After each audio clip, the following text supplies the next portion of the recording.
बिस्मिल्लाहिर्रहमानिर्रहीम। इन दिनों चचा हमारे साथ रहा करते थे। जब मैं 5 साल की थी, दादी ने चचाजाद नसीर से मेरा रिश्ता तय कर दिया। वो मुझसे 2 बरस बड़ा था। दादी हमेशा चची को तलकीन किया करती थी कि राफिया को बहू बनाना, लेकिन दादी की आंखें बंद होते ही बच्ची ने अपना मिजाज बदल लिया।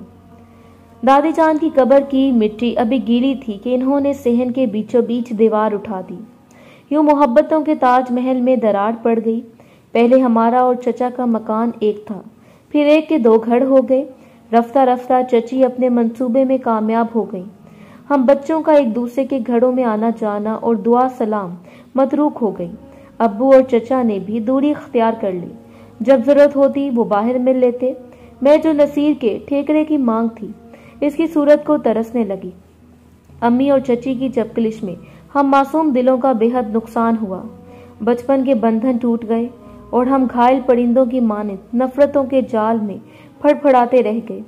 खाला सलीमा मुझसे प्यार करती थी, वो जैसे ताक में थी। यूं कहना चाहिए बिल्ली के भागों छींका टूट गया। इन्होंने फौरन झोली फैलाकर अपने बेटे के लिए रिश्ता मांग लिया। अब्बू ने चचा को आखिरी बार कहलवाया। चची ने टका सा जवाब दिया तो खाला जान की मुरादों के फूल खिल उठे और मेरी शादी की तारीख खाला के बेटे आसिम से तय हो गई। मुझसे किसी ने ना पूछा, अपनी मर्जी से वालदा ने मेरी जिंदगी का सौदा तय कर दिया। चंद दिनों बाद मैं खाला की बहू बनकर इनके घर आ गई। आसिम अच्छी पोस्ट पर थे। हर तरह से इस घर में सुख चैन था। खाला का प्यार और दीगर सहूलतें मौजूद थीं, लेकिन दिल ने इस रिश्ते को कबूल ना किया था। अरसे तक अफसुर्दा रही। बचपन से नसीर की मोहब्बत का नक्श दिल पर था जो मिटता ही नहीं था। एक रोज मुझको उदास देखकर अम्मी ने समझाया कि बेटी, शादी हो गई है और आसिम में कोई ऐब भी नहीं है। सास प्यार करने वाली मिली है, तुम्हारी सगी खाला है, माँ से बढ़कर प्यार करती है। इन नेमतों का शुक्र करो, अच्छी किस्मत पर शाकिर रहो। ऐसा न हो अल्लाह ताला नाराज हो जाए और ये सब तुमसे छिन जाए। अम्मा की बातों पर ठंडे दिल से गौर किया। काफी दिन सोचा, बिलाखिर इस नतीजे पर पहुंची कि वाकई माँ ठीक कहती हैं। चची मुझको बहू बनाना नहीं चाहती थी। अगर नसीर से शादी हो जाती और वो मेरा जीना हराम कर देती तब क्या होता। नसीर से मेरा ज़हनी रिश्ता बचपन का था। इसको भुला देना आसान ना था, फिर भी सब्र कर लिया। इसकी याद को दिल की अथाह गहराइयों में दफन कर दिया और इसकी चाहत को कागज की नाव बनाकर माजी की लहरों में बहा दिया। कसम खा ली कि सच्चे दिल से अपने शौहर की होकर रहूंगी। अल्लाह की खुशनुदी की खातिर सुहाग बंधन का एहतराम करूंगी और नसीर की याद दिल में बसाकर ख्यालों में भी शौहर से खयानत नहीं करूंगी। कुदरत को क्या मंजूर है कि इंसान को पता नहीं होता।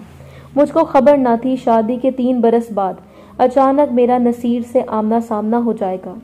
एक दिन खबर आ गई कि ताया जान का इंतकाल हो गया है। वो भी हमारे ही मोहल्ले में रहते थे।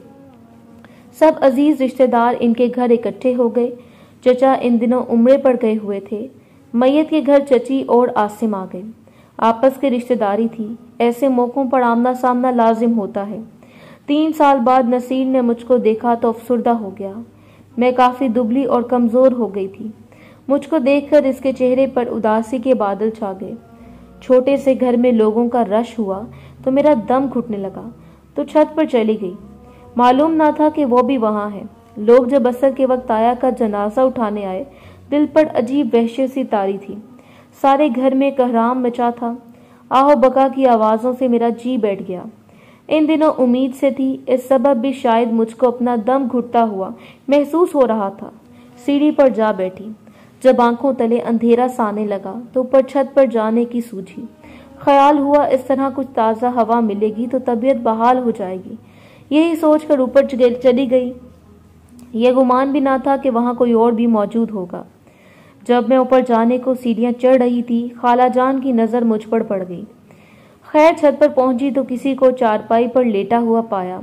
मेरे कदमों की आहट से वो उठ बैठा और मैं ये देखकर हैरान रह गई कि वो नसीर था। अभी हम हैरत से एक दूसरे को देख रहे थे। बात करने की नौबत न आई थी कि छत पर आसिम आ गए। दरअसल वो घर जाने के लिए खाला से चाबी लेने आए थे। खाला ने कहा कि चाबी राफिया के पर्स में है। राफिया कहाँ है? मेरे शौहर ने अपनी माँ से दरियाफ्त किया, अभी अभी छत पर गई है। ये सुनकर वो छत पर आ गए। ये देखकर बुत बन गए कि वहां आसिम भी मौजूद था। आसिम को सामने देखकर मेरे भी औसान खता हो चुके थे।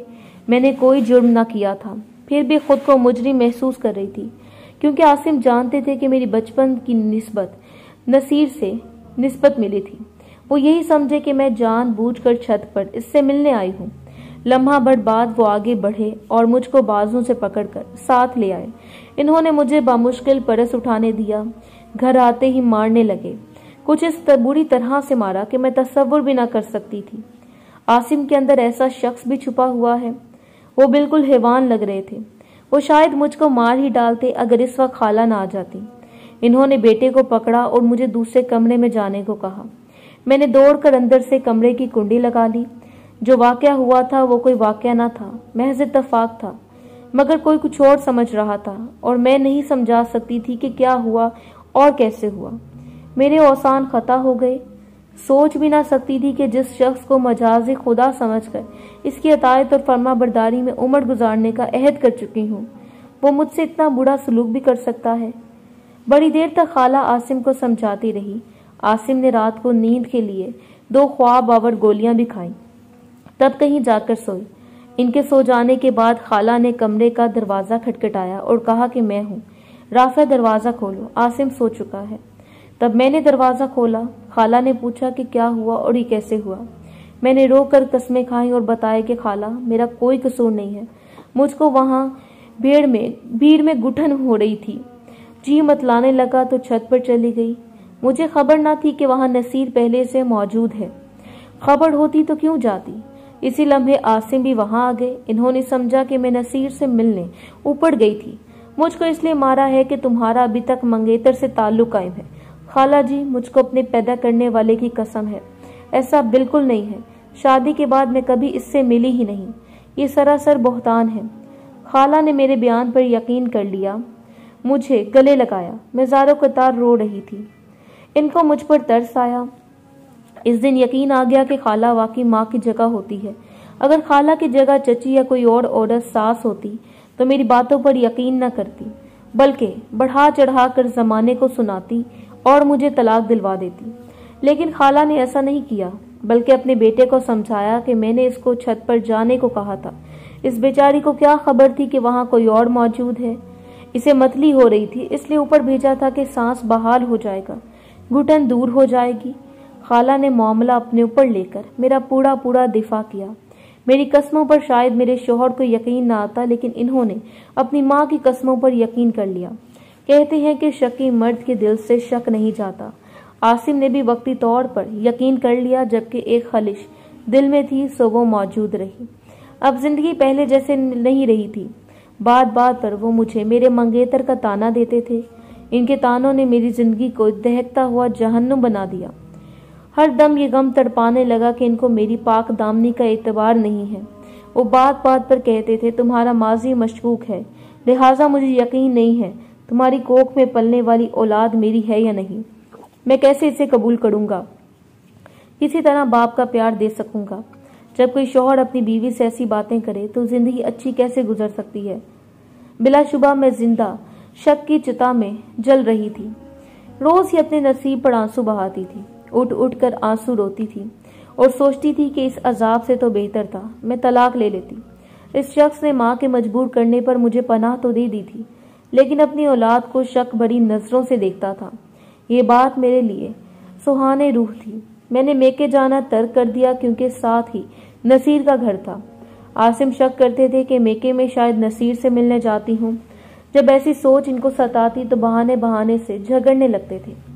मैं एक बच्ची की माँ बन चुकी थी। इस अहानत अमीर सलूक को सहते सहते थक गई थी।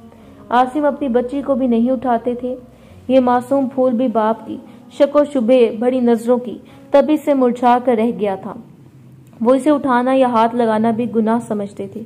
वो चाहते हुए भी औलाद को मोहब्बत ना दे सके। इस अजाबनाक जिंदगी को जब 5 बरस गुजर गए, तब एक रोज मैंने सोचा कि ऐसे जीने से मर जाना अच्छा है। मरना तो कभी का ठहर गया था, बस अपनी मासूम औलाद की खातिर हर जबर सह रही थी। کہ یہ بچی باپ کے گھر کی چھت تلے بڑی ہو جائے، باپ کے سائے میں پرورش پائے گی تو زمانے کی دست و برد سے بچ جائے گی۔ ایک عورت کب تک شوہر کی بدسلوکی کے قاتل وار سہ سکتی ہے؟ آخر کار تو ظلم کی ایک حد ہوتی ہے۔ ایک روز جبکہ ایک عزیزہ کی شادی میں جانا تھا، میں نے عاصم سے کہا، بچی کے لیے ایک جوڑا نئے کپڑوں کا خریدنا چاہتی ہوں، اس کو شادی میں لے جاؤں گی۔ یہ سن کر وہ یکدم غصے سے آگ بگولا ہو گئے، خدا جانے کس سوچ میں تپ رہے تھے، چلا کر بولے، میں کیوں کر لے دوں؟ میری بیٹی تو نہیں ہے، جس کی ہے وہی لے کر دے، میں تو آستین میں سانپ پال رہا ہوں۔ آج میری غیرت بھی تڑپ گئی۔ اف میرے خدا، میں کب تک ایسی بغیرتی کا جیون ساتھی رہوں گی؟ آخر کب تک ایسی فحش کلامی برداشت کرتی رہوں گی؟ مجھ کو اس کم ظرف آدمی سے چھٹکارا پانا ہوگا۔ بس اس روز جانے مجھ میں کہاں سے ہمت اور طاقت اوت کر آئی۔ اسی وقت فون کر کے بھائی کو بلا لیا اور یہ الفاظ ان کے سامنے دہرائے جو عاصم نے کہے تھے۔ میں نے بھائی کو کہا، اگر تم لوگوں کے پاس میرے اور میری بیٹی کے لیے رہنے کی جگہ اور 2 وقت کی روٹی نہیں ہے تو بے شک میں سڑک پر رہ کر بھیک مانگ لوں گی، لیکن اب میں اس شخص کے ساتھ نہیں رہوں گی۔ خدا کے لیے مجھ کو یہاں سے لے چلو، اب میں نے مزید ایک پل یہاں نہیں رہنا۔ بھائی نے جانے کیسے میرے حق میں فیصلہ کر لیا، کہا کہ چلو میرے ساتھ، خاندان کے بزرگ خود فیصلہ کر لیں گے۔ اب تم اس قدر ذلت میں زندگی نہیں گزارو گی، اور ہم مر نہیں گئے، ابھی تمہارے وارث زندہ ہیں۔ خالہ روکتی رہ گئیں۔ بھائی مجھے اور میری بیٹی لیلا کو ساتھ لے آئے۔ ابو امی نے ٹھنڈے دل سے تمام احوال سنا اور پھر خالہ خالو کو بلاوا بھیجا، ان سے حتمی بات کی۔